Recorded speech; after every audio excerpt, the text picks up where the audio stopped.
Hello बच्चों, स्वागत है आप सभी का to this amazing platform of physics Wallah. I welcome you all. आप सभी का स्वागत है, तहे दिल से स्वागत है टू दिस अमेजिंग बैच। प्रयास 2.0 जेई ड्रॉपर बैच है। ठीक है, आज की इस वीडियो में हम बात करने वाले हैं that is complete selection process and hashtag is है तैयार हम। यस जी, हम लोग भी बहुत अच्छे से तैयार हैं और आप लोग भी मेरे ख्याल से एकदम जी जान और फ्रेश एटीट्यूड और एकदम बोलते हैं ना हाई मोटिवेशन के साथ तैयार हैं। आज की हम वीडियो में बेसिकली बात करने वाले हैं उन सवालों की जो कि आप या तो अभी खोज रहे हो उन सवालों का जवाब, या फिर आप थ्रू आउट द सेशन खोजने वाले हो। समझ में आया? आगे चलकर आप पूछोगे ये क्वेश्चंस अपने आप से या हमसे चैट में, डाउट सेक्शन में कि सर क्या करना है। तो हमने सोचा कि भैया एक कलेक्टिव वीडियो बना के देते हैं जिसमें मैथमेटिक्स की भी बात करूंगा, जिसमें मैं जनरल बातें भी करूंगा, जिसमें आपके जो जो मन में डाउट्स हैं उन सब की बातें की जाएगी। आपको क्या रोड मैप फॉलो करना है, क्या चीजें आप लेकर आगे बढ़ोगे, क्या प्रोसेस रहेगा, सारी बातें कलेक्टिवली करने की कोशिश करेंगे। फिर भी अगर कोई बात रह जाती है तो घबराइएगा नहीं। दैट डज नॉट मीन कि हम क्लास में आंसर नहीं करते हैं, क्लास में भी हम बातें करेंगे। ठीक है, बातें करेंगे मतलब जो भी तुम्हारे डाउट निकल के आएंगे वो।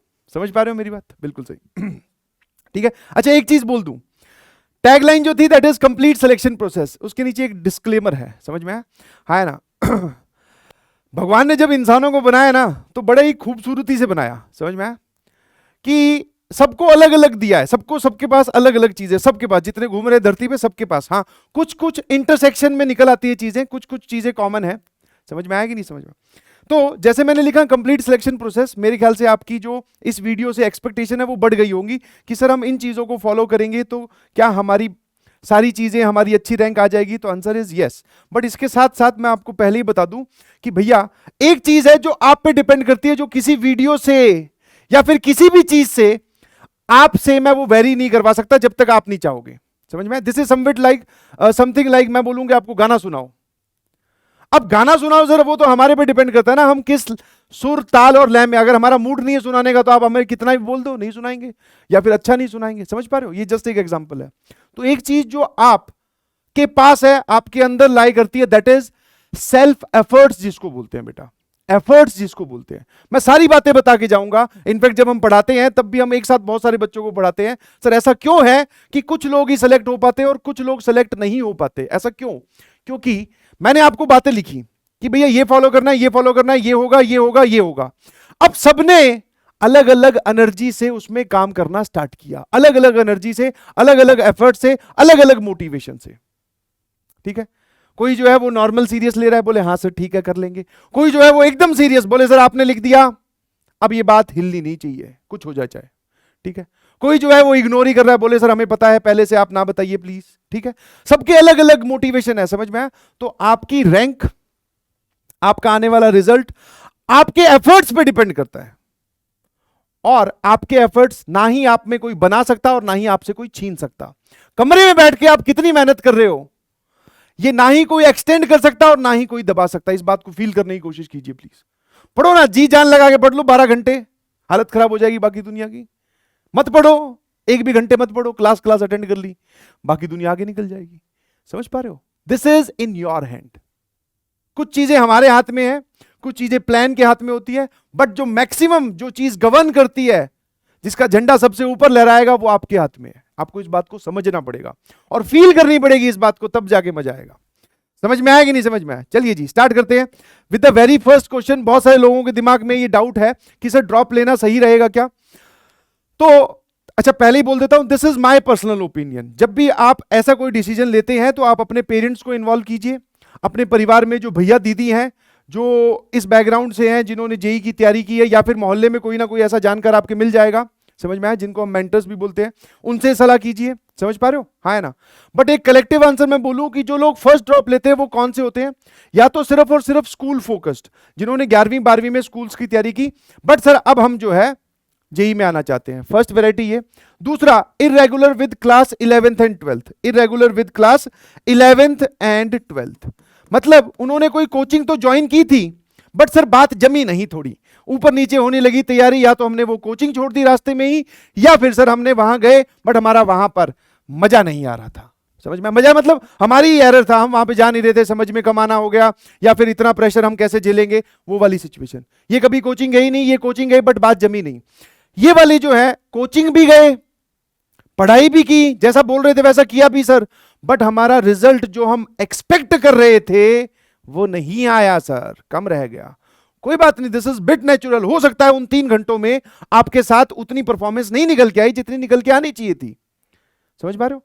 तो फर्स्ट ड्रॉप के लिए तीनों वैरायटी। अब मेरा इस पे मानना यह है, और सभी लोग यही बोलते हैं, कि अगर आप एक ड्रॉप लेते हो तो उससे कुछ फर्क नहीं पड़ता भाई। आज से 10 साल बाद में, जैसे मैंने ड्रॉप ले रखा है, समझ में आया? मैंने ड्रॉप ले रखा है, मेरे साथ के बहुत सारे लोग थे जिन्होंने ड्रॉप नहीं भी लिया। पैरेलल है, कोई ऐसा सवाल, कोई ऐसी चिंता जो उसको है और मुझे नहीं है, या मुझे है उसको नहीं है, ऐसा नहीं है जी।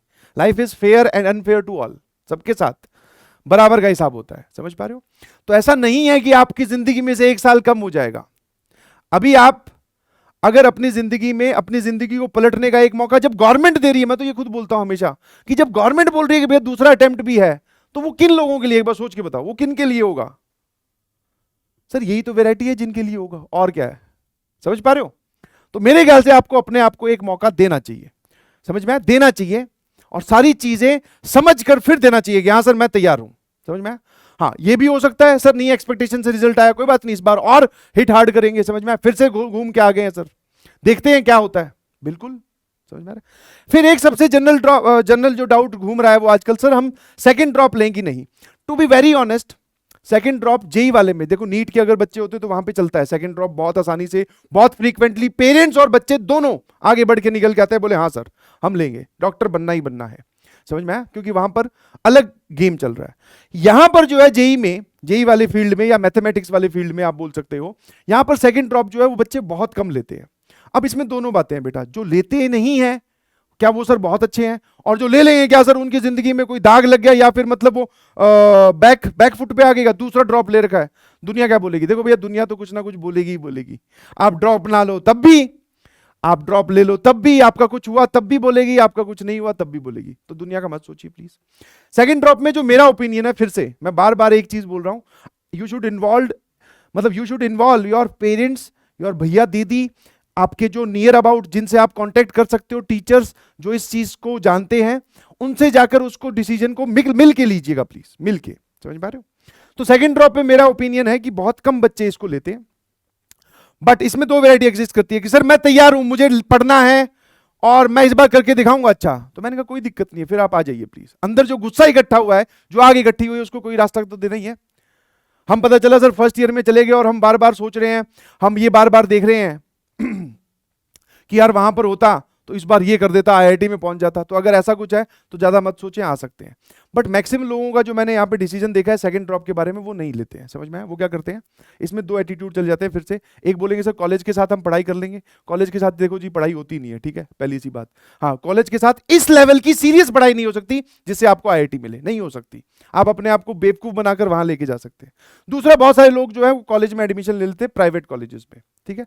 तो मेरी आपसे रिक्वेस्ट है कि अगर आप सेकंड ड्रॉप वाले फेज में हो, अगर आपको प्राइवेट कॉलेज में भी एडमिशन लेना पड़ रहा है, ठीक है, प्राइवेट कॉलेज में भी अगर एडमिशन लेना पड़ रहा है, तो आप कोशिश करिएगा कि आप वहां पर ब्रांच अच्छी लो, ठीक है। आप प्राइवेट कॉलेज में चले तो गए, ब्रांच जो आजकल ट्रेंडिंग में है that is computer science and electronics and communication, CS सबसे ऊपर चल रही है। फिर से आप ब्रांच और ये सब डिसीजन जब आप लें, तो आप अपने पेरेंट्स को, भैया दीदी को, बार बार बोल रहा हूं, इन्वॉल्व करके लें प्लीज। तो सेकंड ड्रॉप वाले बहुत few, this is very few, but अगर कोई आता है तो कोई दिक्कत नहीं है, उसमें परेशान होने वाली कोई बात है नहीं। This is purely a matter of your dedication, कि आप करना चाहते हो तो आ जाओ। आपको लग रहा है नहीं सर मैं एक ड्रॉप ले चुका हूं, मैंने ये सारी चीजें देखी है, मैं इस जर्नी से जा चुका हूं, मैं अपना बेस्ट एफर्ट भी दे चुका हूं, बेस्ट एफर्ट दे चुका हूं, बट सर बात जम नहीं रही, अब मैं दोबारा ये सब काम नहीं कर सकता, तो कोई दिक्कत नहीं है। फिर आप जो है वो काउंसलिंग में पार्टिसिपेट करके एडमिशन ले सकते हैं। आइए, मेरे ख्याल से क्लियर होगा। अगर आप इस वैरायटी से हैं तो भैया मेरा मानना है ड्रॉप लेना चाहिए, कोई परेशानी वाली बात नहीं है। एक मौका अपने आप को दोबारा देना बनता है ना भाई, बिल्कुल सही। नाउ अब मैं आता हूं, जो लोग इस बैच में इनरोल हो चुके हैं, अब उनके साथ क्या होना है, समझ में आ रहा है? अब आपको क्या रास्ता फॉलो करना है।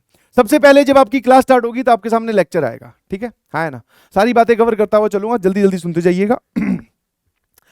सबसे पहले लिसन केयरफुली, ये बात बहुत आसानी से बचपन से हमें बोली जाती है, बट इसको कोई ध्यान देता नहीं, पता नहीं क्यों, समझ में आया? हाँ, अब लिसन केयरफुली में मैं आपको बताता हूं ड्यूरिंग द लेक्चर आपका जो एटीट्यूड होगा वो क्या होगा।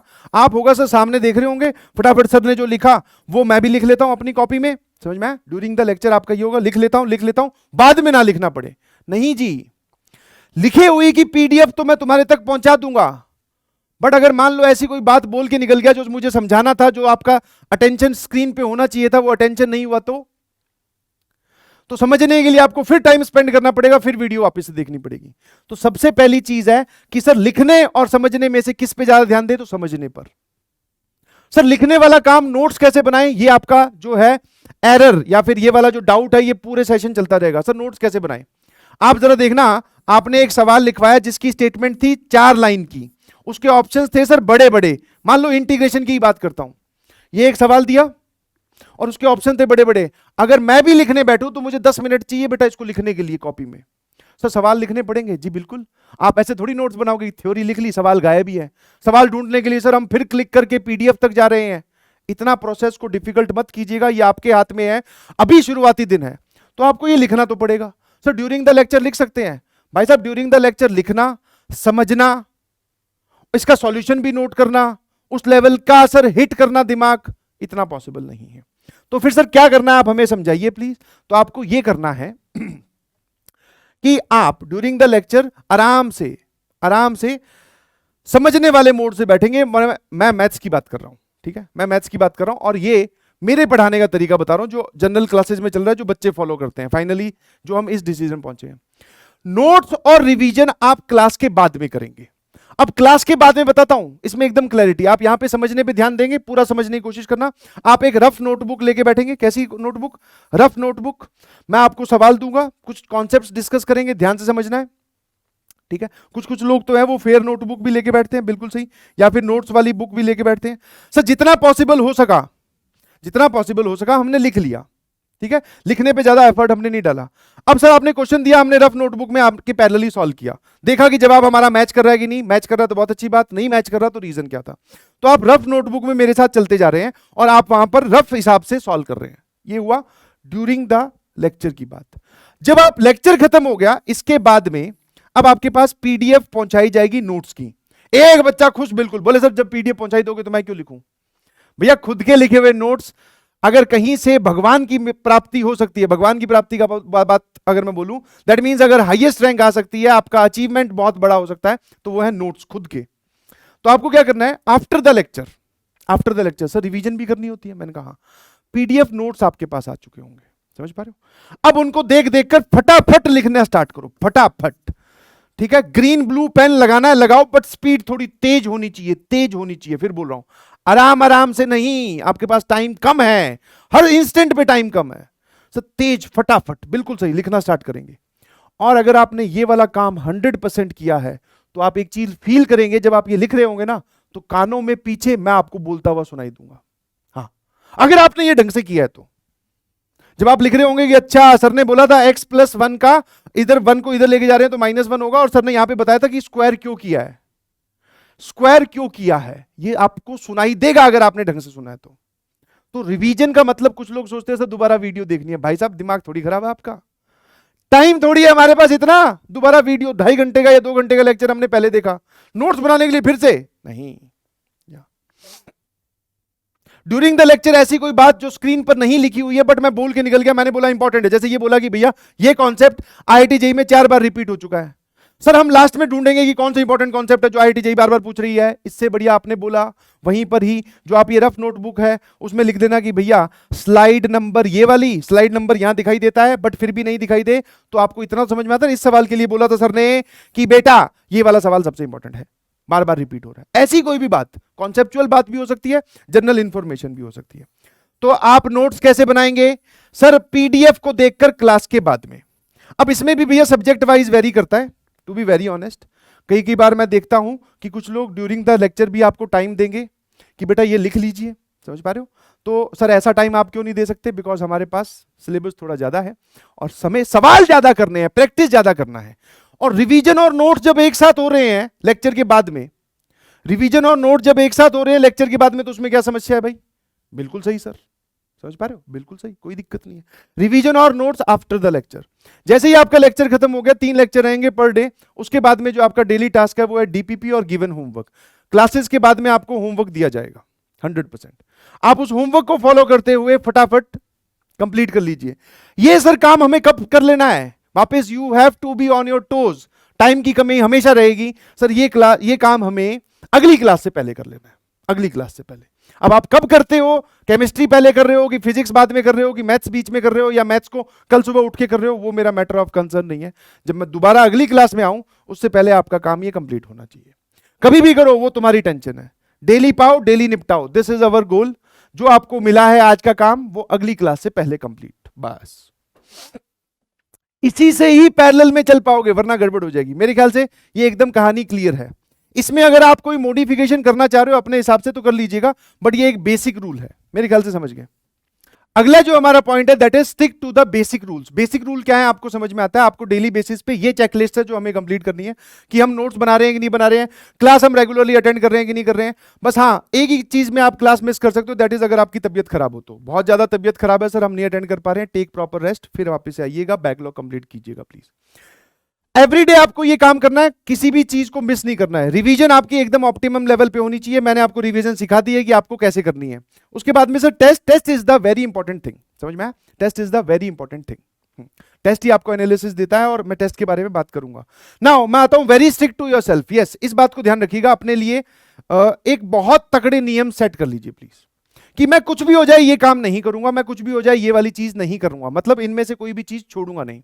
अगर आप इस मूवमेंट पे चलोगे तो शुरू के 2-3 दिन में पेन आएगा, मैं मानता हूं, बट आप अपने आप डिसिप्लिन हो जाओगे। समझ में आया? आपको मोटिवेशन की जरूरत ही नहीं पड़ेगी। समझ पा रहे हो? जो लोग चाहते हैं ना हमें सर रोज मोटिवेशन चाहिए, वो इसलिए क्योंकि वो डिसिप्लिन नहीं है। और डिसिप्लिन क्यों नहीं है सर? क्योंकि वो अंदर से स्ट्रिक्ट नहीं है। Be strict to yourself. उठना है मतलब उठना है, क्लास देखना है मतलब देखना है। समझ पा रहे हो कि नहीं समझ पा रहे हो? अगर मान लो यही मैं तुम्हारे पीछे ही खड़ा होता रोज, या फिर एकदम स्ट्रिक्ट मास्टर तुम्हारे घर ही बैठा हूं, एक गलती की 3 डंडे पड़ रहे हैं घुमा घुमा के, और ऐसे डंडे पड़ रहे हैं कि सर शरीर छील दे रहे हैं, तो बताओ होमवर्क करते कि नहीं करते? सर करते। मान लो, जस्ट इमेजिन दिस थिंग, ज्यादा सीरियस मत होना, सिर्फ एक बात कन्वे करने की कोशिश कर रहा हूं।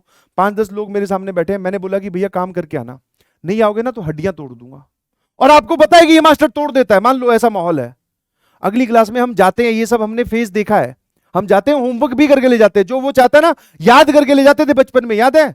मम्मी याद करवा रही है, दीदी याद करवा रही है, बट हाँ करवा दो, क्योंकि वो अगले दिन जाएंगे तो वो हड्डियां सच में तोड़ देगा। ये डर था हमारे में। अब सर वो डर हट गया है मॉडर्नाइजेशन की वजह से, ऐसा हम बच्चों के साथ आजकल नहीं कर रहे हैं।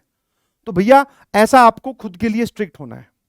आप पहले ही इतने नियम बना के रखें कि नहीं, मैं ये नहीं बोल रहा हूं कि खुद को पुनिश करें, नहीं, आप ये बोलो कि भैया मैं अपने आप के लिए स्ट्रिक्ट हूं, मैं ये काम नहीं करता हूं।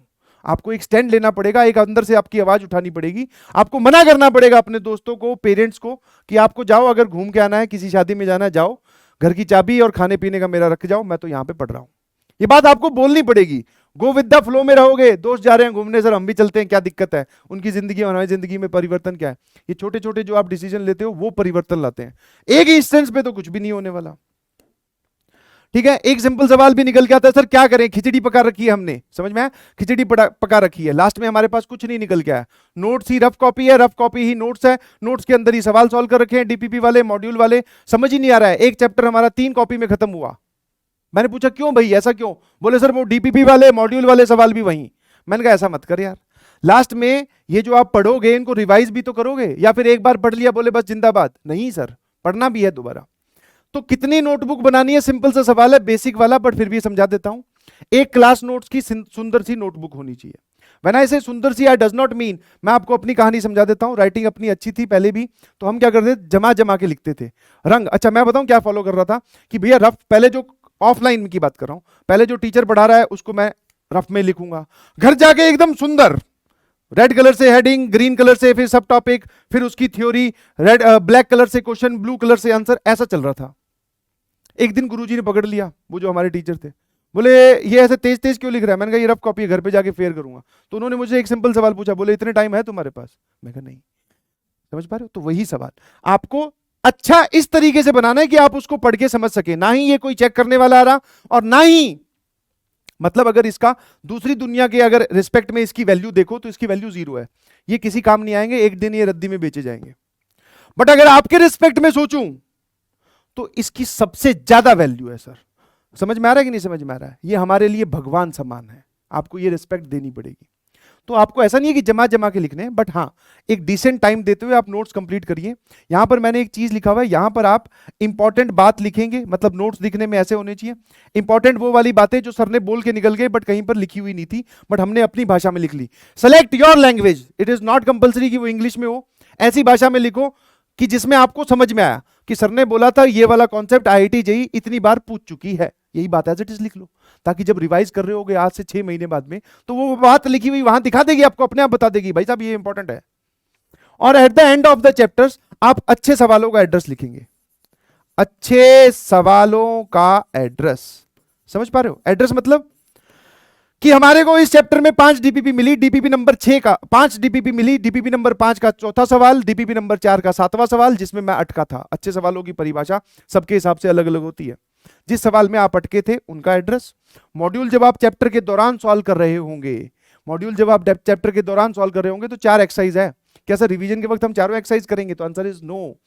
आप उनमें से जिन सवालों में अटके तो वो तो हो सके तो वहीं पे स्टार लगा लो और उनका हिंट वहीं लिख लो, ताकि रिवाइज के वक्त सर हमें मैक्सिमम पन्ने पलटने पड़े, और सॉरी मिनिमम पन्ने पलटने पड़े।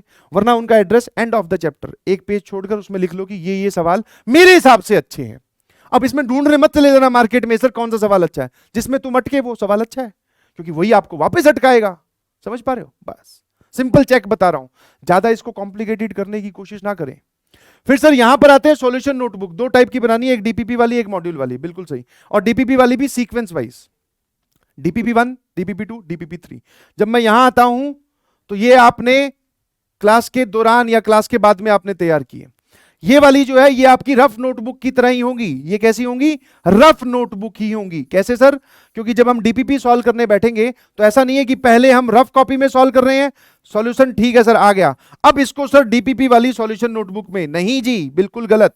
आपको क्या करना है, डीपीपी वाली जो आपने नोटबुक बनाई है उसी नोटबुक में क्वेश्चन नंबर 1 सर नहीं आता 4 लाइन छोड़ दे, सर सॉल्यूशन 4 लाइन से ज्यादा हुआ तो कोई बात नहीं, घुचमुच करके लिखेंगे, लिखते हैं हम बचपन में, सर फटाफट लिख देंगे इसमें सारा कुछ छोटा सा करके, नहीं आता। क्वेश्चन नंबर 2 हमारे हिसाब से सर ये जवाब है, बट सर ये जवाब तो गलत है, काटा मार यहां लिख, और क्या है।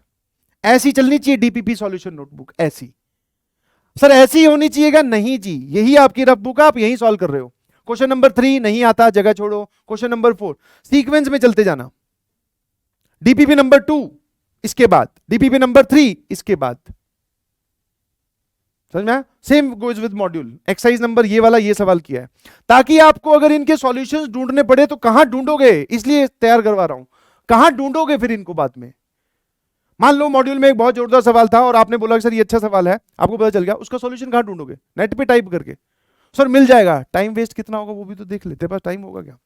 और at the end of the chapter आपको शॉर्ट नोट्स बनाने हैं। इस पे बहुत बवाल चल रहा है जी, शॉर्ट नोट्स कैसे बनाने हैं, कैसे होनी चाहिए, कुछ नहीं, आप अपनी बुद्धि से take responsibility of yourself. यार बहुत मैच्योर हो चुके हो, ड्रॉप में आ चुके हो, 11वीं 12वीं पढ़ के आए हो। शॉर्ट नोट्स का मतलब वो होता है इंपॉर्टेंट फॉर्मूलाज, पहली चीज, फिर सर इंपॉर्टेंट कॉन्सेप्ट, दूसरी चीज मोस्ट इंपॉर्टेंट पूछे गए सवाल जो हमें लेक्चर में क्लास में टीचर बता के निकल जाता है, वो वाले सवाल। सवाल नहीं मतलब कि हाँ ये कॉन्सेप्ट है, जैसे परम्यूटेशन कॉम्बिनेशन में जेईई मेंस में कमेटी बनाने वाले पे सवाल ज्यादा आता है तो लिख लिया, ठीक है, ताकि हम लास्ट में जब ये पन्ने पलट रहे हो तो कमेटी वाला कॉन्सेप्ट भी हमें रिवाइज करना है। रैंक ऑफ ए वर्ड पे क्वेश्चन आता है, रैंक ऑफ ए वर्ड वाला सवाल, ये सब क्लास में बताए जाएंगे, आपको वहां लिखने हैं।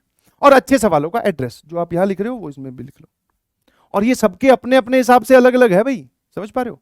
हाँ ठीक है, तो ज्यादा परेशान ना हो। कुछ लोग बोले नेट से ढूंढ लेंगे, तो बेटा नेट से जिसने ढूंढा है क्या उसने इतना एफर्ट इतनी एनर्जी इस पेज पे डाली होगी जितनी तूने डाली है? तो नहीं।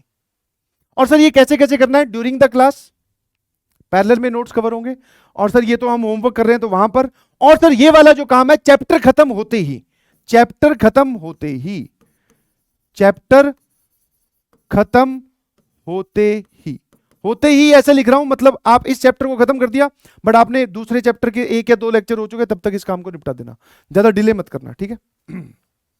आ जाइए, सबसे इंपॉर्टेंट चीज कुछ लोगों को हो सकता है बुरी भी लगे बट दैट इज इंपॉर्टेंट, जो मैंने फील किया है वो बात कर रहा हूं। सबसे ऊपर पढ़ो, देखो क्या लिखा हुआ है, नेता नहीं बनना है आपको। यस, नेता नहीं बनना है। कुछ लोग यही गलती करते हैं, जब मैं ड्रॉपर्स को देखता हूं तो वो क्या है, नेता बनते हैं। किस वजह से बनते हैं सर नेता? बीइंग ए ड्रॉपर आपके पॉजिटिव्स हैं और आपके नेगेटिव्स हैं। पॉजिटिव भी यही है कि आप सब जानते हैं, और नेगेटिव्स भी यही है कि आप सब जानते हैं। समझ में आ रहा है? दोनों बातें सेम है सर, कैसी बात कर रहे हो? मैंने कहा यही तो बात कर रहा हूं। आप सब जानते हैं, यहां पर मेरा मतलब है कि आप अपनी मिस्टेक्स, वीक एरिया आप पहचानते हैं। आप यहां पर अपनी मिस्टेक्स, वीक एरिया, सर मेरा केमिस्ट्री गोल है, सर मुझे मैथ्स में ये नहीं समझ में आता, ये मुझे पता है, आप इस रास्ते से गुजर चुके हैं, समझ में आ रहे हो? गुजर चुके हैं, समझ में आया? मतलब पास कर चुके हैं, वो वाला गुजर नहीं है भैया, समझ पा रहे हो कि नहीं समझ पा रहे हो? मतलब आप यहां से पास कर चुके हैं, ये आप जानते हो। आप जानते हो, एक बार आपने ये जर्नी जी है, आपने ये एग्जाम दिया है, किसी भी इंटेंसिटी किसी भी एनर्जी से दिया हो, बट दिया है। आपको वीक एरिया पता है, मिस्टेक पता है, आपको पता है कि जब हम तैयारी करते हैं तो ये होता है, तो ये आपके पॉजिटिव्स है, आपको पहले ही पता है। तो ये वाली गलतियां हम रिपीट नहीं करेंगे, ये वाली गलतियां हम रिपीट नहीं करेंगे, ये वाली गलतियां हम रिपीट नहीं करेंगे। मेरा वीक एरिया सर मैथ्स था पिछली बार, हमें मैथ्स कुछ नहीं समझ में आई, मैथ्स पे फोकस करो। मैथ्स पे फोकस करो डज नॉट मीन कि फिजिक्स और केमिस्ट्री गोल कर दो, नहीं जी। मैथ्स को इस बार और अपलिफ्ट करेंगे सर, थोड़ा ज्यादा टाइम देंगे फिजिक्स केमिस्ट्री के कंपैरिजन में। पिछली बार सर मैंने एक मिस्टेक की कि मैं कभी भी नोट्स नहीं बनाता था, जानता है तू। सर पिछली बार हमने एक मिस्टेक की कि हम है ना टीचर्स की बात जो ये बोलते थे ना सीरियसली नहीं लेते थे।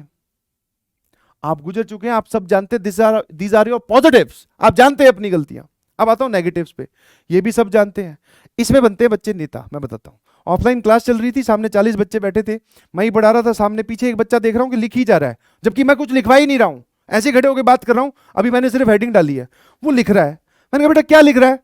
बोले सर केमिस्ट्री के नोट्स बना रहा हूं। मैंने कहा है, भयंकर बेइज्जती, घोर बेइज्जती। मैं कहा यार 40 बच्चों की क्लास है, तू केमिस्ट्री के नोट्स बना रहा है? बोले हाँ सर। बोले सर ये जो टॉपिक आप पढ़ाते हो ना ये मुझे आता है। मैंने कहा अच्छा। मैंने कहा एक बार खड़े हो जरा, क्या क्या पढ़ रहे हो? बोले सर सबसे इंपॉर्टेंट चैप्टर होता है वेक्टर 3D, मैं इस बार वो स्टार्ट किया है मैंने। आप तो सर यहाँ से स्टार्ट कर रहे हो बेसिक मैथमेटिक्स से, सर आप तो वेक्टर 3D पे बहुत लेट आओगे, तो वो स्कोरिंग टॉपिक है पहले कवर कर लेता हूँ। मैं कहा अच्छा। फिर बोले सर मैं वो दूसरा वाला चैप्टर पढ़ूंगा। मैंने कहा जो मैं पढ़ा रहा हूँ उसके हिसाब से। बोले सर ये तो हमें आता है। मैं कहा अच्छा। तो मैंने एक सिंपल सी बात पूछी उससे, अगर आता होता तो यहाँ क्यों बैठा होता? बोले नहीं सर वो केमिस्ट्री में थोड़ा गड़बड़ था, थोड़ा फिजिक्स पे मैंने ध्यान ज्यादा दे दिया था, मैथ्स मेरी एवरेज थी। मैंने कहा कोई बात नहीं। अब जब आप ऐसे डिसीजन खुद लेते हो तो भैया आपकी रिस्पॉन्सिबिलिटी खुद है। Stick to the planner, follow your teachers. पहला चैप्टर हो सकता है आपको आता ही होगा, बेसिक मैथमेटिक्स से स्टार्ट करूंगा। दूसरा चैप्टर क्वाड्रेटिक इक्वेशन सबको आता है। तीसरा chapter complex number I believe, वहां गड़बड़ है सर। मैं ऐसे मूव करने वाला हूं प्लानर से। अब जब आप प्लानर से हट के मूव करते हो तो you are a free vector भी नहीं, you are a free random particle. आप अपना पाथ खुद डिसाइड करेंगे, मेरी रिस्पॉन्सिबिलिटी खत्म।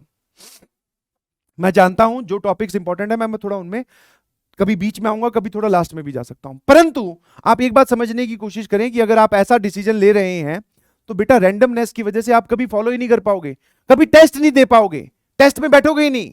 क्योंकि सर मैंने तो वेक्टर 3D पढ़ा था, आप टेस्ट ले रहे हो क्वाड्रेटिक और कॉम्प्लेक्स नंबर का, मेरे को नहीं आता, मैं क्यों टेस्ट दूं? प्लानर यहां पर आपको रिपीट करने का मतलब है आपको एक डेडिकेटेड डायरेक्शन दी जा रही है कि ये करो ये करो, मेरे साथ साथ रहोगे तो टिक लगाते जाओगे। खुद के बेसिस पे चल रहा है तो चल तूने वेक्टर 3D कर लिया, फिर बोले सर अब 10 दिन का गैप हो गया, मैथ्स पढ़ ही नहीं रहे, क्योंकि वो तो आती है। केमिस्ट्री पे ध्यान दे रहे हैं, या उल्टा केमिस्ट्री पे ध्यान दे रहे हैं, या फिर केमिस्ट्री पढ़ नहीं रहे, मैथ्स पढ़ रहे हैं सर क्योंकि केमिस्ट्री आती है। एक बार इंबैलेंस स्टार्ट हुआ हमेशा चलता रहेगा, कभी नहीं फॉलो कर पाओगे। इतने सिंसियर आप नहीं है जी, सॉरी टू से दिस, मत करिएगा ये काम, ठीक है? हाँ जो भी हो सर पैरेलल चलेंगे, पैरेलल चलेंगे, आपके साथ चलेंगे, आप बताते रहना। और पैरेलल चलने पे भी कंप्लीट नहीं कर पाओगे भाई, physics chemistry math homework module DPP. Follow your teachers, yes please, sequence को फॉलो करें, प्लानर को फॉलो करें, टीचर को फॉलो करें, बताई हुई बात को फॉलो करें। जब मैं पूछता हूं बाकी लोगों को, मैं यहां पर एक सिंपल सा एग्जांपल देना चाहता हूं। इनऑर्गेनिक की क्लास चल रही थी, अपना केमिस्ट्री में एकदम हाथ तंग था, ठीक है? हम दोनों लोग एक ही पीजी में रहते, मतलब एक ही घर वाली पीजी में रहते थे, अलग अलग कमरे थे। मेरा फर्स्ट फ्लोर पे था, उसका सेकंड फ्लोर पे था, ठीक है? एक ही बैच में थे हम लोग, ठीक है? इनऑर्गेनिक में एक सॉल्ट एनालिसिस करके एक चैप्टर आता है, ठीक है? तो उसमें टीचर ने हमें एक टास्क दिया कि बेटा आपको एक चार्ट बनाना है जिसमें कलर पेन का यूज करते हुए वो सॉल्ट का नाम रखना और उसका कलर लिखना है, उसी कलर का आप बनाने की कोशिश करना, ठीक है भाई? जब मैंने वो टास्क सुना, अब मेरा केमिस्ट्री की तरफ इंटरेस्ट नहीं था क्योंकि मैं वहां पे कनेक्ट नहीं कर पा रहा था, या फिर मेरा इंटरेस्ट छूट गया, जो भी रीजन है उस पर नहीं जाते हैं, मुझे वो समझ में नहीं आता। मैं पता है अंदर ही अंदर हंस रहा, मैं चार्ट पेपर लेके आओ, टेस्ट वो उससे टेस्ट लिखो और कलर लिखो, रंग, और ये देना कितना काम दिया है, टाइम वेस्ट फालतू का। मैंने क्या देखा, जब मैं ऊपर गया शाम को, कलेक्टिव मीटिंग होती है ना ऐसे ही मिलने के लिए पीजी में अपने अपने बात कर रहे हैं भाई क्या चल रहा है कैसा है तो ऊपर गया, वो पता है नीचे बैठकर, वही अपना नीचे बैठकर चार्ट पूरा बिछा रखा, लिख रहा। उसने 75% चार्ट बना लिया था। पहली चीज तो उसको देखते ही मुझे समझ में आ गई कि बेटा इसने सही काम किया है, सारे सॉल्ट और उनके कलर, ऐसा कुछ होता है, ठीक है। और जब मैं उसको देख रहा हूं, मैंने कहा तूने बना लिया? बोले हाँ डन, सर ने बोला था डन है। और यू वोंट बिलीव, एक सवाल सीधा सीधा आया था, सीधा सीधा, टेस्ट में भी आता रहता है, वो दिखाता है, बोले इससे है, सामने आपने लगा रखा है, बोले ये सही है, बोले काम खत्म, कुछ याद करने की जरूरत नहीं। तो टीचर था वो, हमसे समझदार थे, हमने क्या किया, उनको ओवर पास करके, ज्यादा समझदार हमने, मतलब मैंने ओवर पास करके ज्यादा समझदार बन के, बोले यार ये टाइम वेस्ट वाला काम। उसने फॉलो किया, उसको रिजल्ट मिला। समझ पा रहे हो? तो टीचर्स को फॉलो करना है। मैंने नहीं किया, अच्छा सर आपने नहीं किया फिर भी आप तो नहीं जी, हमसे पढ़ने का कोई फायदा कोई मतलब नहीं रह जाता आप अगर हमारी गलतियों से नहीं सीखते हो। समझ पा रहे हो? तो अपनी गलतियां बता रहा हूं मैं आपको भैया, फॉलो योर टीचर्स, हमेशा फॉलो करिए प्लीज। आगे चलते हैं फटाफट। हाँ, जर्नी समझा देता हूं थोड़ी सी, अभी आप एक बार समझने की कोशिश करो। This diagram is very fruitful, अच्छे से देख लो आगे फाड़ के। अभी क्या है, ये आप है, ये आपका मोटिवेशन है नाव, ये आपका चप्पू कॉन्फिडेंस, ये तीन चीजें हैं, फुल एनर्जी में है। आप भी एकदम तैयार हो, चीर फाड़ कर देंगे सर, कोई टेंशन नहीं है, पिछली बार गलती होगी थी इस बार नहीं होगी। मोटिवेशन सर ऑब्वियसली तीनों इंटरलिंक्ड है, मोटिवेशन हमारा हाई है, हमें पता है हमारी गलतियां क्या है, कुछ गलतियां रही है सर, आप इतने इतने बढ़िया बढ़िया टीचर्स दे रहा है हमें PW, we are now positively inclined, अब हम फोड़ देंगे, ठीक है। जब आप शुरू शुरू में स्टार्ट करते हो तो जो ऑब्स्टेकल्स है, ये जो है ये हमारी वो क्या है, कठिनाइयां हैं जो हमारे आगे आने वाली हैं। तो हमारा कॉन्फिडेंस और मोटिवेशन और हम खुद इतने बड़े होते हैं कि ये हमें दिखाई भी नहीं देती, ये आती है तो हम पार कर जाते हैं। जैसे जैसे आप आगे बढ़ोगे, ये सृष्टि का नियम है बेटा, आप समझ में आए, पूरे वर्ल्ड का नियम है। गाड़ी हम पहले दिन खरीद के लाते हैं तो भैया ऐसी जगह खड़ी करते हैं कि जिसपे पत्ता भी ना गिर जाए। खुद सुबह उठ के, सुबह आज तक कभी नहीं उठे, उठ के उसको कपड़ा मार रहे हैं, ठीक है, देख रहे हैं 2 बार। समझ में? गाड़ी पुरानी हुई, कहां खड़ी हो रही है, किसके भिड़ रही है, भिड़ भी गई तो कोई दिक्कत नहीं है। तो बेसिकली यही होता है, स्टार्टिंग में सब लोग एकदम डेडिकेटेड तैयार, जैसे जैसे आगे बढ़ते हैं ये सब कम होने लगता है, मोटिवेशन भी कम हो रहा है, कॉन्फिडेंस भी कम हो रहा है, क्योंकि सर बीच में कुछ कठिनाइयां आई, कुछ छोटी कुछ बड़ी, हम खुद भी कम हो रहे हैं इनकी वजह से, कम होते गए। और जब असली कठिनाई, जब हमें बोला एक डिफिकल्ट चैप्टर आने वाला है जिससे हमें सामना करना है, यहां पर तो सर कठिनाई इतनी सी बड़ी थी, जब हम छोटे हो चुके हैं कठिनाई इतनी बड़ी है। दिस इज द वेव, मतलब समुद्र में उतरे हुए हो, छोटी वेव, फिर बड़ी वेव, थोड़ी सी और, एक बहुत बड़ी वेव, और हम इस हालत में हैं। तो सर क्या करें फिर इसमें, ऐसा होगा, ऐसा होगा, यही है एक्चुअल पिक्चर, सबके साथ होता है। समझ में? ये तुम्हारी कहानी नहीं है, सबकी कहानी है, चाहे टॉपर उठा लो चाहे कोई सा भी उठा लो। तो सर फिर इस पोजीशन पे या इस मूवमेंट पे हमें क्या करना चाहिए? कुछ नहीं, जितना भी कॉन्फिडेंस है, जितना भी मोटिवेशन है, जिस भी स्थिति में आप हो, भिड़ जाओ इसके साथ, भिड़ जाओ, रुकना नहीं है। समझ में आ रहा है? रुकना नहीं है, आगे ही बढ़ते रहना है, ये अपने आप पास हो जाएगा, आपकी तरफ ही आ रहा है ना, निकल जाएगा सर। ज्यादा से ज्यादा क्या होगा, हम गीले होंगे, हो सकता है हमारी नाव पलट जाए, हो सकता है हम नाव से गिर जाएं, कोई बात नहीं, वापस बैठ जाएंगे अंदर कूद के, बट हम रुकेंगे नहीं, और ना ही नाव को ढीला छोड़ेंगे, बोले आ रही कठिनाई, डूब ही गए पता चला, नहीं। समझ में आया? तो जिस भी स्टेज पे आप हो, भिड़ते रहिएगा, आगे की तरफ बढ़ना है, आगे की तरफ, पीछे नहीं। या फिर इसको मत छोड़ देना, ये पीछे धकेल ले जाएगा, अगर तुमने कुछ भी नहीं किया, चप्पू नहीं चलाया, तो ये तुम्हें पीछे की तरफ ले जाएगा, ध्यान रखना प्लीज। तो कठिनाई आएगी और इसी लेवल की आएगी, फिर बोल रहा हूं, समझ लेना। जब सारी चीजें डार्क डार्क दिखाई देने लगे, पढ़ने का मन कम कम करने लगे, समझ लेना आ गई कठिनाई। ये है वो, सब्जेक्ट वाइज भी आ सकती है, टॉपिक वाइज भी आ सकती है, सिचुएशन वाइज भी आ सकती है, कैसे भी आ सकती है। बस हाँ, उसके सिम्टम्स ये हैं कि आपको लगने लगेगा आप पढ़ छोड़ देते हैं, ठीक है। तो आप याद रखिएगा कि आपने ये जर्नी स्टार्ट क्यों की थी, आप इस कॉन्फिडेंस से यहां क्यों आए थे, ठीक है। तो ध्यान रखिएगा please. The only way is keep moving forward, नहीं रुकेंगे सर, कुछ हो जाए चाहे, ठीक है। हाँ, आने वाले चैलेंजेस भी बता देता हूं भैया। क्वेश्चन सॉल्व नहीं हो रहे, ये एक सिंपल सी कहानी है, बच्चे पढ़ लेते हैं, समझ में आती है, क्वेश्चन सॉल्व नहीं हो रहे। तो इसका एक जनरल डाउट का जो आंसर है वो ये है कि बेटा आपने क्वेश्चन पे अटैक किया तो एक बार देखो कि उसकी थ्योरी आपको कहां बताई गई। वैसा कोई सवाल आपको करवाया गया कि नहीं करवाया गया, उस सवाल में जो आपको शब्द दिखाई दे रहे हैं वो कहीं पर नोट्स में है कि नहीं, जाके एक बार देखो, नोट्स पलटो, फिर से वापस आप उस क्वेश्चन पे आओ। एक या दो बार ट्राई करो, नहीं हो रहा तो फिर उसको आप डाउट में डाल दीजिए, फिर पूछ लेना। बट हां, क्वेश्चन सॉल्व नहीं हो रहे, ये इनिशियल या 2-4 दिन की कहानी हो सकती है, मतलब, बट ऐसा नहीं है कि क्वेश्चन सॉल्व नहीं हो रहे उसके बाद हमने क्वेश्चन करना ही छोड़ दिया। ये भी अपने आप में एक कठिनाई है। हम करते गए, हमने सर इनके एनालिसिस की कि क्यों नहीं सॉल्व हुए, क्या गलती हम कर रहे थे, कहां पर, जब हमने सॉल्यूशन देखा, चाहे वो टेक्स्ट सॉल्यूशन हो चाहे वीडियो सॉल्यूशन हो, जब हमने सॉल्यूशन देखा तो अच्छा यहां अटक रहा था, फिर देखा कि यार ये बात पता थी कि नहीं पता थी, क्यों नहीं पता थी, नोट्स नहीं रिवाइज किए, क्या हमें सर ने बताई, बोले बताई थी उस पेज पे, हमने वो ध्यान नहीं दी। आपको कमियां दिखने लगेगी, आपको रीजन पता करने लगेंगे।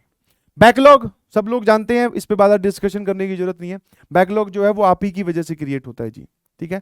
एक बहुत 0.0001% चांसेस हैं कि बैकलॉग नेचुरल कारण की वजह से हो, बट 99.999999% है वो आप ही की वजह से। आपने अपने मन से बोल, बारिश हो रही है आज खेलने जा रहे हैं सारे लोग, मैं भी जा रहा हूं, ठीक है, मूवी का प्लान बना है, ठीक है, ठीक है जी, बनाओ मूवी का प्लान। 3 घंटे की आप एक मूवी देखोगे, इतने में यहां पर ठीक है, इतने में यहां पर आपको घर पे करने का 6 घंटे का टास्क इकट्ठा हो गया, क्योंकि 3 घंटे तो वो लेक्चर भी देखना पड़ेगा, नोट्स भी बनाने पड़ेंगे, डीबी भी सॉल्व करनी पड़ेगी, तो 3 घंटे तो मूवी में दिए, 6 घंटे। तो बैकलॉग जो है एक्सपोनेंशियली ग्रो करता है, एक्सपोनेंशियली। तो सबसे बढ़िया कारण क्या है सर, या सबसे बढ़िया तरीका क्या है इससे निपटने का, होने ही मत दो, be strict to yourself. Distraction सब लोग जानते हैं, डिस्ट्रैक्शन अवॉइड करने का एक ही तरीका है, लीव देम। मुझे ये पेन जो है ये उठाकर बाहर फेंकना है, मतलब मुझे अपने आप से दूर करना है, तो या तो मैं इसको यहां छोड़ जाऊं, इस कमरे से मैं बाहर निकल जाऊं, एक तरीका, दूसरा इसी को उठा के बाहर फेंक दूं, यही तरीका है, नहीं तरीका है। अरे मैंने कहा यही तरीका है, बोले हाँ सर यही तरीका है, समझ पा रहे हो, यस। इनको आप खुद अवॉइड करेंगे, फेंक दो बाहर। हाँ सर ये कुछ डिसीजन लोगे ना, सेक्रीफाइस कुछ करोगे, बड़े बड़े डिसीजन लोगे, इंस्टाग्राम का सर अकाउंट डिलीट, कोई बात नहीं, बहुत बढ़िया, हो सकता है एक बार लगेगी अरे यार इतने फॉलोवर थे, गया हमारा, तो कोई बात नहीं, जो तूने सेक्रीफाइस किया अंदर से कॉन्फिडेंस देगा कि मैंने एक स्ट्रॉन्ग स्टेप लिया है अपने लक्ष्य की ओर, अपने गोल की ओर, वो हमें कॉन्फिडेंस देता है बोले नहीं सर रख लेता हूं, इतने फॉलोवर्स फिर थोड़ी मिलेंगे, फेसबुक पे आप देख रहे हो मेरे पास तो उसकी भी रिक्वेस्ट आई हुई है, मैंने एक्सेप्ट की हुई है, अब डिलीट कर दूंगा, दोबारा एक्सेप्ट नहीं करेगी तो दोनों, मतलब हिंज पॉइंट तुमने अपने आप को टांग रखा है अलग अलग जगह, वहां से निकाल के लाइए, तभी यहां दे पाओगे, समझ पा रहे हो कुछ। सर मार्क्स नहीं आते, जी बिल्कुल, एक वैरायटी ये भी एग्जिस्ट करती है, दिस इज वेरी प्रोमिनेंट, मैं बोल रहा हूं ध्यान सुनना आप पढ़ भी अच्छे से रहे हो, फॉलो भी कर रहे हो, सारी बातें आपको समझ में आई, सारी बातें आपने फॉलो भी की, पर सर मार्क्स अभी भी नहीं आए। मैंने कहा कोई बात नहीं, आप रीजन आइडेंटिफाई करने की कोशिश करें, बी थॉटफुल, बी लॉजिकल। आपको क्या करना है कि रीजन आइडेंटिफाई करना है, क्यों नहीं आए भाई मार्क्स, क्या ऐसी दिक्कत हुई। टेस्ट पे आता हूं, उस पर बात करेंगे, क्या आपको सोचना है टेस्ट देने के बाद में, आपको तरीका पता करना है, आपको रीजन पता करना है कि क्यों नहीं आए, समझ पा रहे हो। और ये सब मिलकर हमें देता है डीमोटिवेशन। तो मेरी आपसे रिक्वेस्ट है कि कोई भी इसमें से आपको सिम्टम दिखाई देने लगे, प्लीज, ये सारे मिलकर यहां आते हैं, और इसके बाद में सर हम चीजें धीरे धीरे स्किप करनी स्टार्ट करते हैं, समझ पा रहे हो। तो आपको एक बोलते हैं ना सुपरमैन, या फिर एक बोलते हैं ना फाइटर की तरह खड़े होना है, और इन सबके लात मारनी है खुद। सर क्वेश्चन नहीं सॉल्व हो रहे, देखते हैं क्या कारण है। सर यहां पर मार्क्स नहीं आ रहे, देखते हैं क्या कारण है, सुधारेंगे, क्या गलती रही देखते हैं। इन दोनों को तो ऐसे ही भगा देंगे, बोले क्या टेंशन है सर, ठीक है, आ जाओ, ठीक है। टेस्ट की बात करता हूं, जो कि सबसे इंपॉर्टेंट पार्ट है और जिसको कोई फॉलो नहीं करता। मेरी बात ध्यान सुनना, जब मैं पूछता हूं कि टेस्ट क्यों देना चाहिए, बच्चे पूछते हैं, तो मैं एक सिंपल सा जवाब देता हूं, ये हमें एक्चुअल स्टैंड बताता है कि हम दुनिया में कहां खड़े हैं, जिसको आप बोल सकते हो हमें औकात दिखाता है। और हर कोई इंसान अपनी औकात नहीं देखना चाहता, अपनी ट्रू पिक्चर नहीं देखना चाहता, ये सत्य है। दूसरा आपको गलतियां बताएगा, भाई सबसे इंपॉर्टेंट पता है क्या इस जर्नी में, आपकी गलतियों को मिनिमाइज करना। मैं ये नहीं बोल रहा हूं गलतियां जीरो कर दो, मिनिमाइज देम, कम से कम हमारी गलतियां हो रही है सर, कम से कम, और कब होंगी वो कब पता चलेगी, जब आप गलतियां करोगे, समझ पा रहे हो। तो पहला रीजन जो है हमें ये एक्चुअल स्टैंड बताता है, दूसरा रीजन हमें हमें गलतियां बताता है सर, और कौन ऐसा मिलेगा जो हमें गलतियां बता पाएगा। हाँ भाई, अगला, उस दिन भी तो टेस्ट ही होगा, किस दिन की बात कर रहे हो सर आप, किसकी बात कर रहे हो। मैंने कहा तैयारी किस दिन के लिए कर रहा है सर, जेई मेंस या जेई एडवांस का पेपर देने जाएंगे, तो वो क्या आपसे ग्रुप डिस्कशन राउंड करवाने वाले हैं, 100 मीटर की दौड़ लगवाने वाले हैं, है ना, आपको उड़ के दिखाने के लिए बोलने वाले हैं, बोलो जवाब तो दो। या आपको ऐसे बोलेंगे कि भैया हमें तू 10 घंटे लगातार पढ़ के दिखा, तू तो घर पे यही काम करता था, हमें 10 घंटे लगातार पढ़ के दिखा। नहीं सर, क्या करवाने वाले हैं वो, एक बार बताइए जरा। सर टेस्ट लेंगे वो क्या करेंगे, टेस्ट लेंगे। इस बात को फील करने की कोशिश कर, वो क्या करेंगे, टेस्ट लेंगे। और सर हमने आज से पहले कभी टेस्ट दिया नहीं तो बताओ लपेटेगे कि नहीं लपेटेगे, आता सब है, फंस जाओगे। समझ पा रहे हो। और सबसे इंपॉर्टेंट चीज, एंग्जाइटी सिचुएशन, डर का माहौल टेस्ट ही पैदा करता है। एक सिंपल सा सवाल यहां लिखा जाए, मैं आराम से सॉल्व कर रहा हूं, कोई दिक्कत नहीं है। बस कुछ नहीं करना डर का माहौल के लिए। सर वो सिंपल सवाल था ना, यहां पर एक 30 सेकंड का टाइमर चला दो, अपने आप, उतना डर तो नहीं बन पाएगा बट हाँ अपने आप एंग्जाइटी, अरे यार अरे हाँ, ये कहां होता है, ये टेस्ट में ही होता है। घर पे नहीं बना सकते आप, घर पे कभी वो बात बनेगी ही नहीं, एंग्जाइटी वाली सिचुएशन, और हमें इसी एंग्जाइटी से बार बार लड़ना है। तो टेस्ट दोगे तभी तो बनेगी एंग्जाइटी, तभी तो ये होगा कि भैया तो टाइमर चल रहा है। किसी भी चीज में टाइमर लगा दो, अपने आप एंग्जाइटी, वो बोलते ना एड्रेनलिन रश, ये अपने आप आ जाता है। सबके साथ होता है ये। और सर कैसे ओवरकम करेंगे, बार बार भिड़ते जाओ। कितनी बार हमें डर लगेगा, कितनी बार, सर 90 बार, तो 100 टेस्ट दो, वो 10 हमारे लिए काम किए। समझ पा रहे हो। तो 90 पार करने के बाद में, सर बच्चे जो है वो क्यों नहीं देते टेस्ट, एक्चुअल पिक्चर से डर लगता है सर। डर लगता है इस बात से कि हमें कोई बता देगा कि हमारी रैंक जो है वो 15,000 है। डर लगता है इस बात से कि हमारी रैंक जो है वो लास्ट है, डर लगता है ना। सबको लगता है, तुम क्या नए थोड़ी हो, सबको लगता है। पेरेंट्स को मैसेज आएगा 100%। टेस्ट ना देने का एक ही कारण होता है कि कोई बहाना मार के स्किप कर जाए, उसके बाद पेरेंट्स को मैसेज अगर जाए भी एब्सेंटीज का तो बोल देंगे ये है। बट हमने टेस्ट दिया और हमारे नंबर कम आए, तब पेरेंट जो है वो जस्टिफिकेशन मांगेंगे। तो मैं तो इस पॉइंट को बहुत अच्छा मानता हूं, be honest to your parents. अपने आप पेरेंट्स को दिखा के रखिए क्लियर पिक्चर कि हाँ भैया मेरे ये नंबर चल रहे हैं, मैं इस स्पीड से आगे बढ़ रहा हूं। पेरेंट्स अगर नंबर कम आएंगे तो डांटेंगे, उनका हक बनता है, डांटना भी चाहिए, तभी तो लाइन पे रहोगे, तभी तो लाइन पे रहोगे जब वो डांटेंगे। नहीं डांटेंगे तो तुम तो कहीं और भटक जाओगे। समझ में आ रहे हो। हाँ, तैयारी कंप्लीट नहीं है। एक सबसे प्रोमिनेंट पता है क्या निकल के आता है, सर मेरे फिजिक्स केमिस्ट्री तो एकदम लेवल की है, बट मैथ्स में सर ये वाला जो चैप्टर है ना, ये मैं पढ़ नहीं पाया सर, तो इसलिए मैं सोच रहा हूं सर एक बार चैप्टर ये तैयार कर लूं अच्छे से, फिर इस टेस्ट को फोड़ूंगा, नंबर 100 में से 100 लेके दिखाऊंगा मैं आपको मैथ्स में। ये स्टेटमेंट है। हमारी तैयारी सर उतनी नहीं है, मेरा बैकलॉग हो गया सर, मैं वहां चला गया था, मेरी क्या सर ये थोड़ी प्रिपरेशन कमजोर है। तो एक सत्य वचन बोलता हूं, ध्यान रखना, जिस दिन आप जेईई मेंस और एडवांस का पेपर देने जाओगे ना, तब भी आपकी तैयारी कंप्लीट नहीं होगी। 100% ट्रू है। बहुत सारी चीजें आपके दिमाग में ऐसी चल रही होगी जो रह गई, छोड़ दी, पढ़ी ही नहीं। तो जैसी भी तैयारी में आप हो, आधी अधूरी, भिड़ जाइएगा प्लीज टेस्ट के साथ। ये कोई कारण नहीं है, समझ में आया, ये अपने आप को आप रोकने का एक ऐसी कारण बना लिया है। और इसका मैं फिर बोल देता हूं, ये कभी तैयारी हो ही नहीं सकती पूरी, कभी नहीं होती, किसी की भी नहीं होती। तो जिस भी तैयारी हो, जिस भी हालात में हो, टेस्ट में संडे ज्यादा इंपॉर्टेंट है। बिल्कुल सही, टेस्ट मैक्सिमम कोचिंग्स में या सभी जगह संडे को होते हैं। ठीक है, हम भी संडे को ही लेंगे। तो भैया संडे हमारे लिए इंपॉर्टेंट है सर। 7 दिन 6 दिन हमने पढ़ा है, एक दिन तो सर जीने दो, है ना। फिर वो गाना बजने लगता है 3 इडियट्स वाला दिमाग में। अच्छा सर एक दिन तो रिलैक्स करना बनता है। मैंने कहा ठीक है भाई, तेरी इच्छा है, मैं कुछ इस पे कोई बात बोलूंगा नहीं। बट हाँ ये है कि अगर तेरे लिए संडे इंपॉर्टेंट है तो भैया जेई फिर लेस इंपॉर्टेंट होगी। और अगर जेई लेस इंपॉर्टेंट होगी तो यो मतलब आप ये नहीं एक्सपेक्ट कर सकते फिर आपका रिजल्ट जो है वो बहुत अच्छा आएगा। ठीक है, फैमिली प्लान्स, घूमने जाना, दोस्तों से मिलना, ये संडे को ही होता है बेसिकली। और उसी दिन सर आप टेस्ट रख देते हो, तो क्या करें। ये सेक्रीफाइस करिए, आपको अच्छा लगेगा, बिलीव मी। शुरू शुरू में तो बुरा लगेगा बट बाद में अच्छा लगेगा।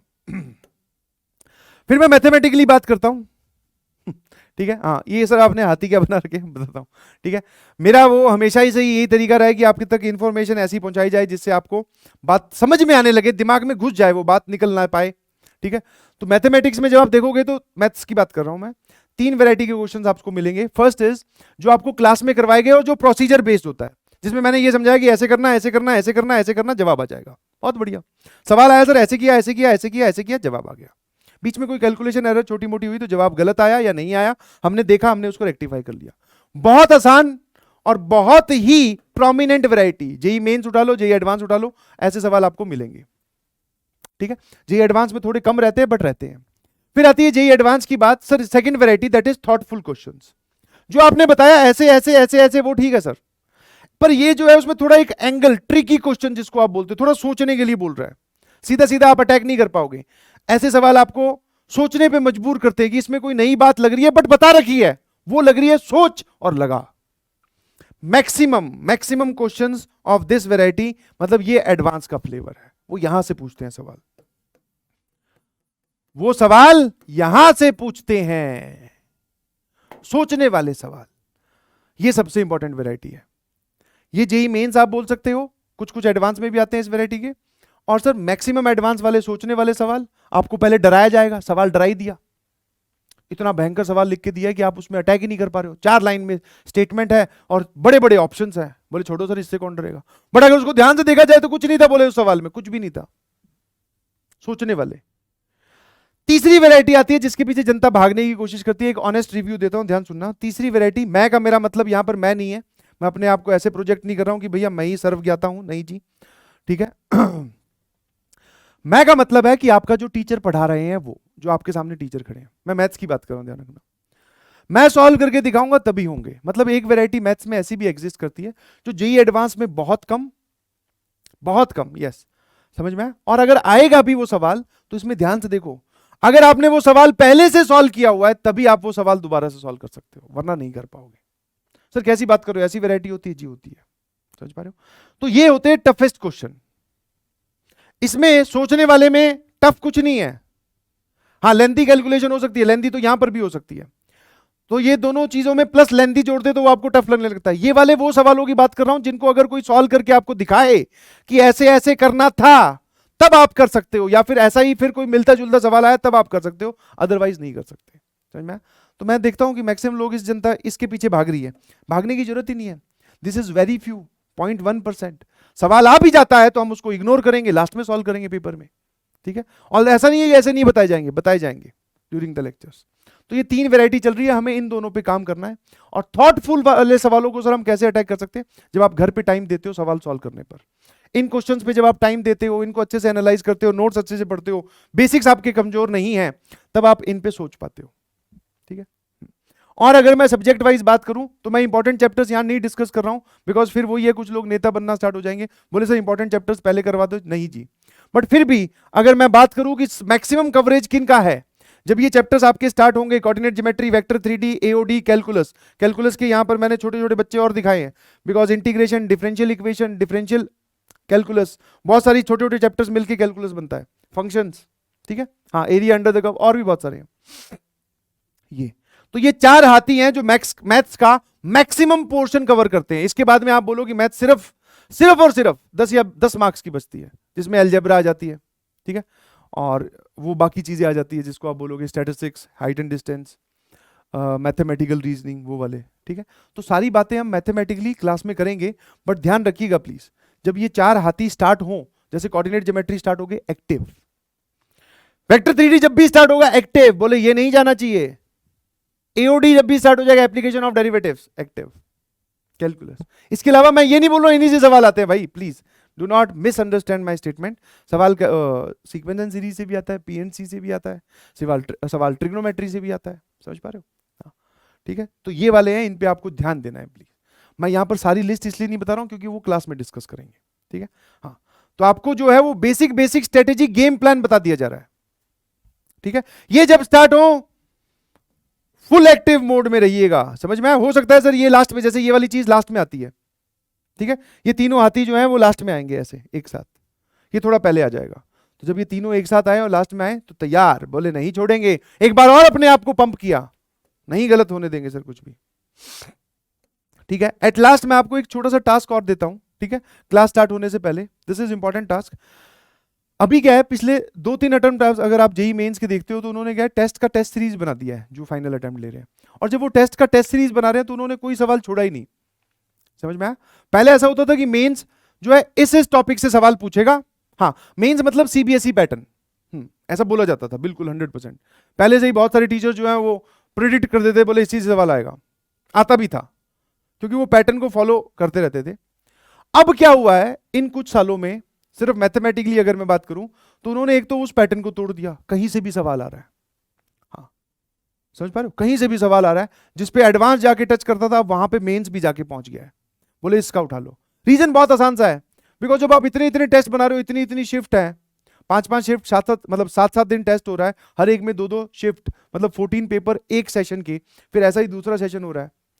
और मेरे ख्याल से 2020 में तो 4 4 बार अटेम्प्ट हुआ था, ठीक है, हाँ है ना। तो सर उन्होंने कुछ छोड़ा ही नहीं, अपने आप में इतने सारे सवाल पूछ के आपके सामने रख दिए कि अगर आप इनको भी सॉल्व कर लेते हो तो आपको पूरा टॉपिक कवर, उससे बाहर कुछ बचेगा ही नहीं। तो मैं ये नहीं बोल रहा हूं कि आपको इन्हीं पे ध्यान देना सर, पीवाईक्यू सॉल्व करने स्टार्ट कर दे, नहीं। डू वन थिंग, एक स्पाइरल बनाइए प्लीज, ऐसी स्पाइरल। खर्चे वाला काम नहीं करवाना चाह रहा हूं, इसका एक दूसरा ऑप्शन है और दूसरा अल्टरनेटिव भी बता दूंगा। आप एक काम करें, सारे शिफ्ट के पेपर इकट्ठे करें, नेट पे मिल जाएंगे, नेट पे मिल जाएंगे विद सॉल्यूशन। 2022 वाले अभी नहीं मिल रहे हैं तो रुक जाओ, आप इन दोनों की शिफ्ट के सारे पेपर्स निकाल लो जिसमें सवाल एक साथ हो, सॉल्यूशन लास्ट में हो, विद सॉल्यूशन एट लास्ट। ऐसा नहीं है, दो वैरायटी होती है सॉल्यूशन में, सॉल्यूशन मतलब क्वेश्चन नीचे सॉल्यूशन, क्वेश्चन नीचे सॉल्यूशन, वो वाली बात नहीं कर रहा हूं। सारे क्वेश्चन एक साथ, सॉल्यूशन इसके पीछे, ठीक है। ऐसी पीडीएफ डाउनलोड करके प्रिंट आउट लीजिए और एक स्पाइरल बना लो, 2020 के एक साथ, 2021 के एक साथ, 2022 के एक साथ। आपको लगता है कि सवाल कम लग रहे हैं तो 2019 के भी इसमें ऐड कर लेना। ऐसी एक स्पाइरल सिर्फ मैथ्स की, सारे पेपर नहीं, 2020 के जितने पेपर हैं उसमें मैथ्स वाले सेक्शन का प्रिंट आउट आपको सिर्फ लेना है, वो सारे एक साथ। ये मैं मैथ्स में करने के लिए बोल रहा हूं। अब आपके पास ये स्पाइरल हो गया सर, ऑफ में मतलब बोलते ना, जब हमारे पास प्रिंटेड फॉर्म में होता है तो फील अलग आती है। जैसे मान लो मैंने पहला चैप्टर पढ़ाया क्वाड्रेटिक इक्वेशन, ठीक है, आपने डीपीपी मॉड्यूल सब बोला सर, हमने वो सब किया। ऑल्दो मॉड्यूल में भी पीवाईक्यूज हैं बट बहुत लिमिटेड होते हैं, ठीक है, वो वाले उठा के दिए जाते हैं जिसमें कॉन्सेप्ट कुछ अच्छा लग रहा हो, रिपीट हो रहा है वो वाला नहीं। जब आप ये वाले सवाल करोगे तो आपको एक पैटर्न खुद दिखाई देगा, आप एक खुद चीज ऑब्जर्व कर पाओगे। अब आपको क्या करना है, क्वाड्रेटिक चैप्टर जैसे खत्म हो गया, पेज पलटने स्टार्ट किए, 2020 का पहले शिफ्ट का पेपर देखा, क्वाड्रेटिक ये रहा सर, सवाल सॉल्व कर दे। सर नहीं सॉल्व हुआ, सॉल्यूशन पे जा, ऐसी कौन सी बात थी जिस वजह से तू अटका, देख रेक्टिफाई कर, काम खत्म, आगे बढ़ता जा। जब तू ये काम कर रहा होगा सारे शिफ्ट के पेपर्स के थ्रू, तो तेरे को एक बात अपने आप निकल के आएगी, अपने आप, कि भैया ये पूछा है इन्होंने। बोलते हैं सरल शब्दों में बयां करो क्या पूछा है, बोले ये पूछा है, ये रहा सर कच्चा चिट्ठा। और वही कच्चा चिट्ठा पूरे दुनिया में लोग ढूंढ रहे हैं और आप वो खुद अपने आप तैयार कर लेंगे। समझ पा रहे हो, मेरी स्ट्रेटेजी क्लियर है ना। क्वेश्चंस जो एनटीए रिलीज करता है वो क्वेश्चन पेपर, उनके सॉल्यूशंस नेट पे मिल जाएंगे, ध्यान से ढूंढिएगा प्लीज, और उनकी एक स्पाइरल बना लीजिए। स्पाइरल मतलब प्रिंट आउट। अब कुछ लोग बोलेंगे सर ये आपने महंगा काम बता दिया, मैंने जहां पर ये ऑफलाइन में पढ़ाता था वहां करवाया था, तो एक लड़की बना के लाई थी, वैसे पूरी क्लास नहीं बनाई थी, उसने बोला सर मेरे 475 रुपीज लगे हैं। बट अगर आप फिर भी आप 475 रुपीज नहीं खर्च करना चाहते तो आप इन सबको पीडीएफ फॉर्मेट में अपने पास रखिएगा, लैपटॉप या मोबाइल में, यही काम वहां करो। चैप्टर खत्म, स्क्रॉल कर रहे हैं सर, एक सेकंड ये आ गया क्वाड्रेटिक का क्वेश्चन, सॉल्व किया, आगे बढ़े, वहां पे भी कर सकते हैं। मतलब इनके पे आपकी नजर होनी चाहिए और ऐसे हम आगे बढ़ने वाले, ठीक है। और जेईई एडवांस की अगर मैं बात करूं तो आपको ये स्पाइरल बनाने की जरूरत नहीं है, आप क्या करो सेशन वाइज, मतलब हर एक साल में 2 पेपर हुए, ठीक है। 2013 से जेईई एडवांस नाम देना स्टार्ट कर दिया था, उससे पहले आईआईटी जेईई 2012 से पहले आईआईटी जेईई नाम दिया जाता था। तो सभी सेशंस के आप 2010 तक के पेपर डाउनलोड कर लो और उनको अपने पास रखो, ताकि सर हमसे जो चैप्टर आपने पढ़ा दिया फिर हम इनके क्वेश्चंस यहां भी तो देखें। मैंने कहा बिल्कुल देखो भैया, यहां पे आके भी देखो कौन सा क्वेश्चन क्वाड्रेटिक से आया है, ठीक है। बट इसमें देखते वक्त थोड़ा सा अपने आप को शांत रखना, क्योंकि इसमें क्या है मिक्स्ड कॉन्सेप्ट वाले क्वेश्चन ज्यादा भी आते हैं, समझ में आया। क्वाड्रेटिक में हो सकता है कॉम्प्लेक्स नंबर लग रहा हो सकता है क्वाड्रेटिक में ट्रिग्नोमेट्री भी बैठी हो, तुम परेशान हो रहे हो, बोले सर हुआ ही नहीं सॉल्व, तो वो उनको फिर थोड़ा होल्ड और पेशेंस रखना पड़ेगा, बाय द टाइम वो सॉल्व हो जाएंगे। समझ में आ रहा है कि नहीं समझ में आ रहा, ठीक है। तो ये वाला काम आप कर लीजिएगा क्लास स्टार्ट होने से पहले, ठीक है। और ऐसा भी नहीं है कि सर क्लास तो कल से स्टार्ट हो रही है, कैसे हम कर लेंगे। मैंने कहा कोई बात नहीं, पहला चैप्टर कुछ पढ़ाऊंगा फिर पढ़ाऊंगा, तो 5-10 दिन का टाइम है तेरे पास, आराम आराम से, डू नॉट रश। क्या मेरी बात समझ गए? आंसर इज सर यस, ठीक है जी। At last thank you so much, ठीक है। एक बहुत इंपॉर्टेंट बात लेके आया हूं, पहली तो थैंक यू, दूसरा thank you for trusting PW पे आपने विश्वास किया, बहुत बहुत धन्यवाद, तभी आप यहां आए हैं। दूसरी सबसे इंपॉर्टेंट बात, now it's time to trust yourself. अब अपने आप पे विश्वास कीजिए प्लीज, इस बात का विश्वास दिलवाइए अपने आप को कि अब जो होगा वो हमारे फेवर में होगा, हमारे मुताबिक होगा और हम जैसा चाहेंगे वैसा ही रिजल्ट पाएंगे। समझ में? अपने आप को कम मत आंको, ठीक है। सर मैं तो बैकग्राउंड हमारा विलेज वाला है, मैं थोड़ा फाइनेंशियली कमजोर हूं, जितने ज्यादा चैलेंजेस उतनी ज्यादा सक्सेस का मजा या उतनी चमकती हुई सक्सेस? कुछ नहीं, सब एकदम एक ही स्टार्टिंग लाइन पे खड़े हैं। आप इससे पहले कैसे थे, आपका फाइनेंशियल बैकग्राउंड क्या है, आप किस घराने से आते हैं, आपके पिताजी के पास कितने रुपए हैं या नहीं हैं, आपके 12th में कितने मार्क्स आए, इससे पहले जब आप स्कूल में थे तो वहां पे टॉपर थे या आप मीडियोकर थे या बिलो एवरेज थे, कुछ फर्क नहीं पड़ता। सारे एक ही लाइन पे खड़े हैं। इसके आगे कौन कैसे बढ़ता है वो आपकी डेडिकेशन, आपकी मेहनत और आपके टीचर्स को फॉलो करने वाले जज पे भी डिपेंड करता है। ठीक है, तो इसी एनर्जी के साथ मिलेंगे क्लास में बहुत जल्द, और मिलकर मिलकर समझ में आया? साथ कहां तक रहेगा सर? आईआईटी जेईई के गेट तक। बस ऐसे समझ में कि वहां पे तू पेपर देने जाएगा ना, बस वहां मैं बाहर खड़ा हो जाऊंगा, मैं अब बोलूंगा बेटा तू जा अंदर, यहां तक मेरा काम था, अब तू जा, वहां तक साथ में है। ठीक है, और बाकी जितनी भी बातें आपके दिमाग में कुछ रह गई हो छोटी मोटी, वो ड्यूरिंग द लेक्चर्स डिस्कस करेंगे, घबराने की बिल्कुल जरूरत नहीं है। Thank you so much, love you all, बहुत जल्दी मुलाकात होगी क्लास में, बाय बाय।